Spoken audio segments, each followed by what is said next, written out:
নমস্কার বন্ধুরা, আমি ডোনা রিগালিজ লাইভ কিচেন চ্যানেল নিয়ে তোমাদের সামনে এসেছি। আজকে আমি তোমাদের জন্য একটা মাছের রেসিপি নিয়ে এসেছি।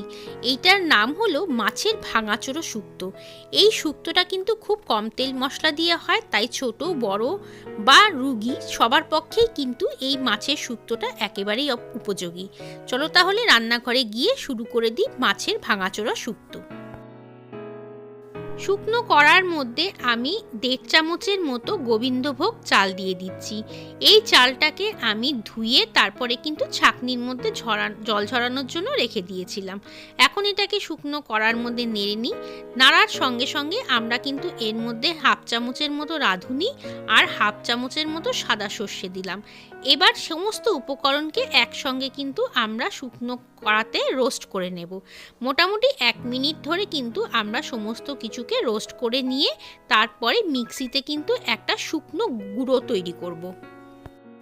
এই ভাজা মশলাটা কিন্তু এই শুক্তোটার জন্য একেবারেই দরকার। কোনোভাবেই এই মশলাটাকে কিন্তু স্কিপ করতে যাবে না, এটা কিন্তু করতেই হবে এই শুক্তো বানাতে গেলে। চলো তাহলে এবার এটাকে ঠান্ডা করে মিক্সিতে গুঁড়ো তৈরি করি। কড়াতে আমি 2 টিস্পুনের মতো তেল দিয়ে দিলাম। এই অল্প তেলে কিন্তু আমি বেগুনটা ভেজে তুলে রাখবো। বেগুন যেহেতু প্রচুর তেল টেনে নেয়, সেই জন্য অল্প তেলেই কিন্তু বেগুনটাকে ভেজে ছড়িয়ে রাখতে হবে।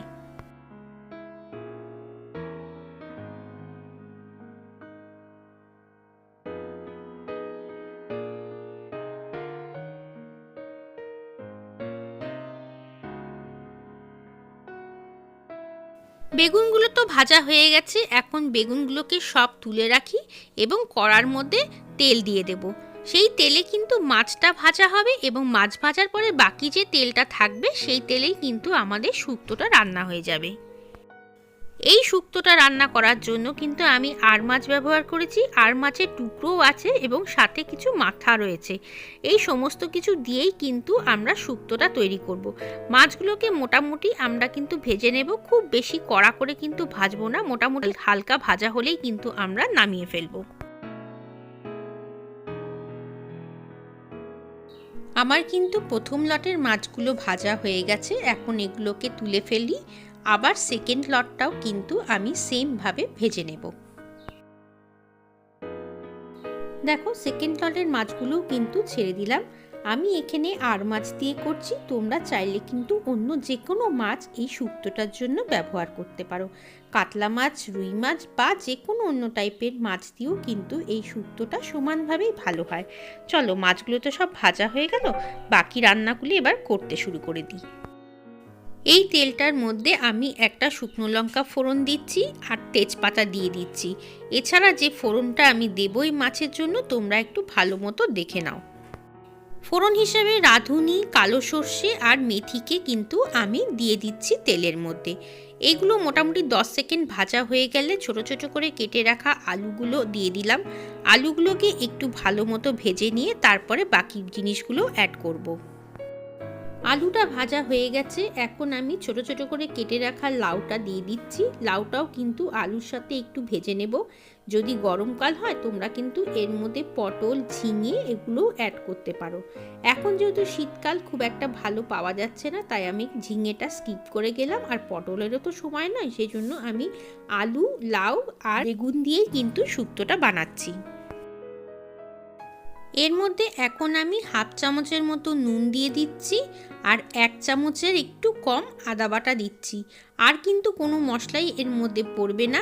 এই দুটোকে ভালো মতো মিশিয়ে নিয়ে এর মধ্যে আমি 1 চামচের মতো চিনি অ্যাড করে দেব। নুন আর আদাটাকে ভালো মতো মিশিয়ে নেওয়া হয়ে গেছে। এখন 1 চামচের মতো চিনি দিলাম। যে যতটা মিষ্টি খেতে পছন্দ করো সে কিন্তু সেইভাবেই দেবে, তবে খুব বেশি মিষ্টি কিন্তু ভালো লাগে না এই রান্নাটার জন্য। আর কিন্তু কোনো মশলাই এর মধ্যে পড়বে না। এখন যে বেগুনগুলো ভেজে রেখেছিলাম সেগুলোকে দিয়ে দিচ্ছি। বেগুনগুলোকেও আদা বাটার সঙ্গে কিন্তু সমানভাবে যাতে মিশে যায় সেই জন্যই কিন্তু বেগুনগুলো এখন দিয়ে দিলাম। আর যে মাছগুলো ভেজে রেখেছিলাম সেই মাছগুলোও কিন্তু এই সময়েই আমি দিয়ে দিচ্ছি রান্নার মধ্যে। মাছগুলোর মধ্যে যাতে মশলার রসটা ভালো মতো ঢুকে যায় সেই জন্য কিন্তু এই সময় আমি মাছগুলোকে দিয়ে দিলাম। এখন মাছগুলোকেও এর সাথে একটু 5-7 মিনিট সময় ধরে কিন্তু কষিয়ে নেব। তারপরে আমি এর মধ্যে জল দেব। জল বলতে আমি কিন্তু রান্নায় সবসময় গরম জল ব্যবহার করি, সেই জন্য এই রান্নাটার জন্য কিন্তু গরম জল আমি করে রেখেছি। সেই জলটা কিন্তু আমি এখন ঝোলের জন্য দিয়ে দিচ্ছি।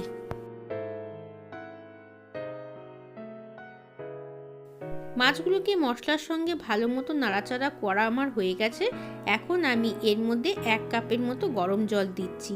এই রান্নাটা কিন্তু খুব বেশি ঝোল ঝোল হয় না, মোটামুটি মাখামাখি হয়, সেই জন্য 1 থেকে 1.5 কাপ গরম জল দিলেই কিন্তু যথেষ্ট।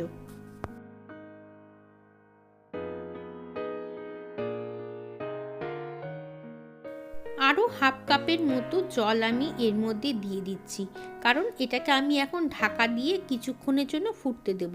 মোটামুটি 5 মিনিটের মতো ফোটার সময় দিলেই কিন্তু এই রান্নাটা হয়ে যাবে।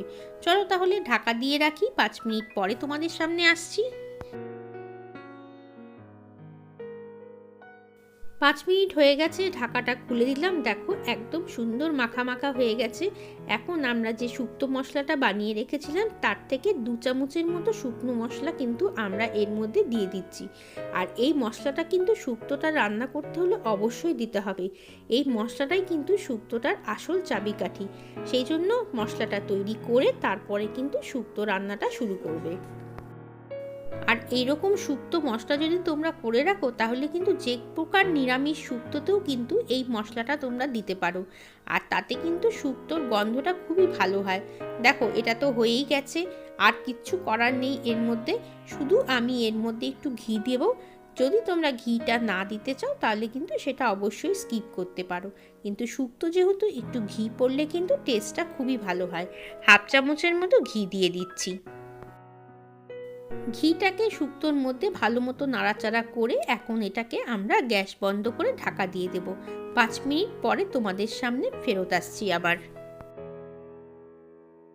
এই দেখো তৈরি হয়ে গেছে আর মাছের মাথা এবং মাছ দিয়ে ভাঙাচোরা শুক্তো। এই শুক্তোটা কিন্তু খেতে ভীষণই ভালো লাগে। ছোট বড় সবার জন্য কিন্তু এই শুক্তোটা একেবারেই উপযোগী। তোমাদের কেমন লাগলো রেসিপিটা? যদি ভালো লাগে লাইক কমেন্ট শেয়ার করো, আর নতুন বন্ধু হয়ে থাকলে চ্যানেলটাকে সাবস্ক্রাইব করে নিও। আবার আসবো অন্যদিন অন্য একটা রেসিপি নিয়ে। সবাই ভালো থেকো এবং সবাইকে টাটা।